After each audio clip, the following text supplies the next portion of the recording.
Don't believe all those people who claim that YouTube faceless automation is so easy. Anyone can do it. You don't need to learn anything. They lie. It's not what they say. It's not true. It's not easy. Nothing is easy in life. If it were easy, a child would go and do it. This is Christy. Make sure to watch to the end because I have a few tips. Enjoy the video. If you're a beginner looking to start an automation faceless YouTube channel, you need to watch this. It's not half as easy as they want you to think. What I'm going to share in this video is a combination of tons of research that I did about a year and a half ago, as well as my personal experience that I had with automated faceless YouTube channel. In the last couple of years, I was looking for ways to make money online and I was researching YouTube and I came across YouTube automation. So I was very intrigued by the idea because I didn't want to show my face. I didn't want to put myself out there, and I jumped on it. I started researching it. I took months and months to research it, try to gather as much information as possible. But we all know that research is not the same as doing. You can learn a lot of things, but it's only when you start applying and start doing that's where the true learning comes in. Let's start off by defining what is faceless YouTube automation.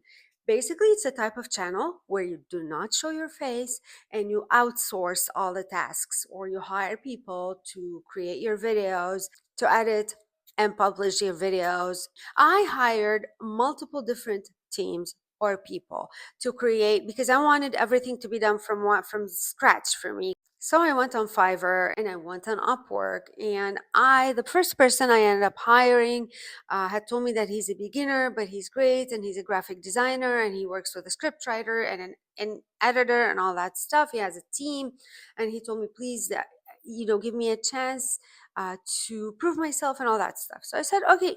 I figured, you know what, I'm a beginner too, so might as well give him a chance. Long story short, he had said I'll get my video in 3 to 4 days or something like that. I got my video about 3 weeks later, or 2 weeks later the first time, and the script sucked where I had to ask him to modify it or rewrite it again once or twice, and it still sucked. And then I eventually had to make the script by myself, to recreate the script, to heavily modified it. I felt like I paid money for the script part for nothing because I basically had to do it by myself after that. I mean, and can you imagine the frustration that that takes? Because you've already waited for a week or so to get the script, and then you have to take 2, 3, 4 days, I don't know, to recreate the script yourself.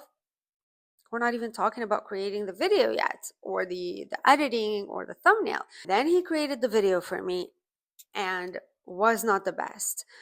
So I had to ask him to change a few things, and then comes the thumbnail. I wasn't crazy about the thumbnail, and the thumbnail is still in my.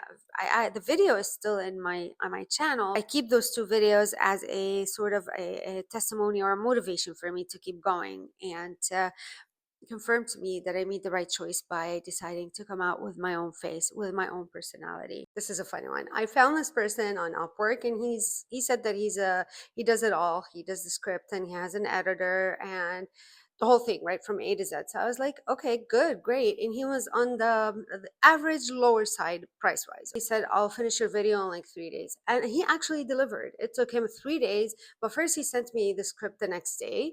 It was terrible, terrible. Like maybe a 5-year-old wrote it. So I told him the script is horrible.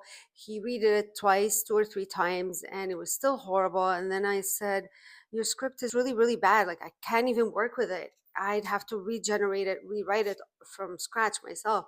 You know what he tells me? Well, you got what you pay for. What do you expect for any amount of money? I couldn't believe he was saying that. I'm like, okay, thank you. He's like, you know what? I'll refund you. He refunded me through Upwork, and that was that. So we never even got to create the video. I just thought it was really, really hilarious. Another experience I had, and by far that was the worst. This guy was the first one I found. I believe he was like 19-ish years old or something. And he has a YouTube channel. I actually found him on his YouTube Faceless channel. Yes, I was naive, okay? So on his YouTube Faceless channel, he mentioned that he does channel management for new channels or older channels. And he promised to hand me the video in like 2 to 3 days. So he sent me the first script. Not good. Not good at all. But it wasn't the most horrible script I had.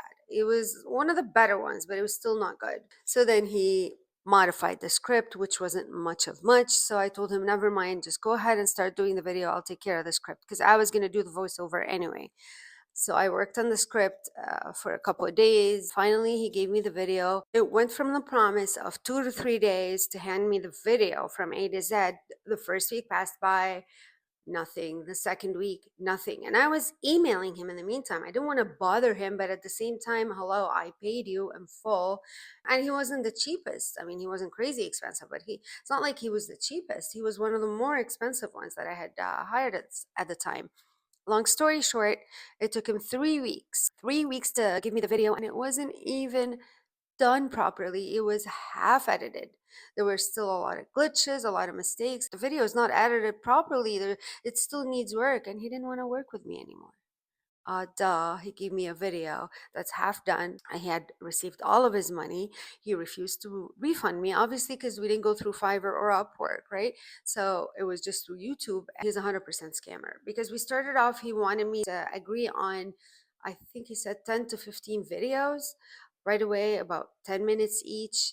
If I like his services, I'll continue. If I don't like his services, we terminate. And I said, no, I can't pay you. I think he wanted $600 for 10 videos or something like that. I don't remember exact numbers, but let's around that much. And I said, I'm not going to pay you all that money. We're talking US dollars. Obviously, I'm not in the US. So I said, you know what? Start with one and we'll go from there. If I like your work, I'll book three more or whatever, because I had told him that I wanted 2 to 3 videos per week.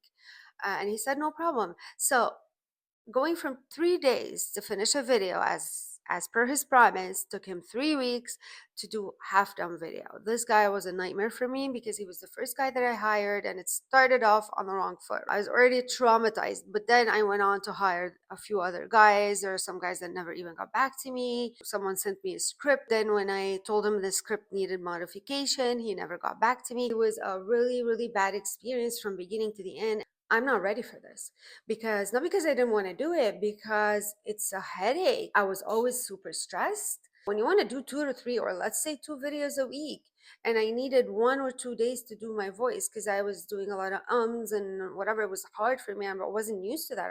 I'm so much better now. But anyway, I wasn't used to that. So it's a lot of work. It's a lot of stress because you want to get moving. You want to go to next. You want to finish one video so that you can move on to the next. And if you want 2 per week and you can't even get 1 per week, I knew that wasn't going to work. And I felt like I was just burning my money. I didn't know much about anything regarding videos. I guess I didn't know how to transfer the information over to them in terms of my expectations, or maybe because I was picking the ones that are on the cheaper side, not the cheapest, but they were on the cheaper side. Maybe that's why. But then who's to say that the more expensive ones were going to be better anyway? So that was my struggle. And this is what ultimately brought me to just give up on the Faceless channel. I have 2 videos up from before and a short. I made that short with my daughter. But anyway, from the 2 long form videos that I have, plus the one that I never posted because it was a scammer who did it for me, who never even finished editing.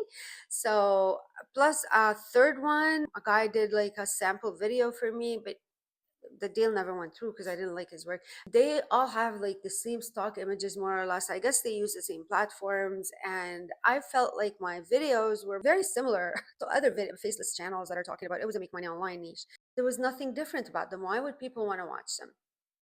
I don't want to drag this on for too long. All I'm trying to say is, before you start a faceless YouTube channel, please consider learning how to edit. Don't believe all those people who claim that YouTube faceless automation is so easy. Anyone can do it. You don't need to learn anything. You don't need to do any work. You just like hand over the work to someone else, you outsource. Although you can do that, but as someone with no experience, you are not going to succeed because you're not going to be able to select the right people to do the job for you. You, chances are not going to have the budget to hire professional teams who have lots of experience, who are going to be able to generate great videos for you.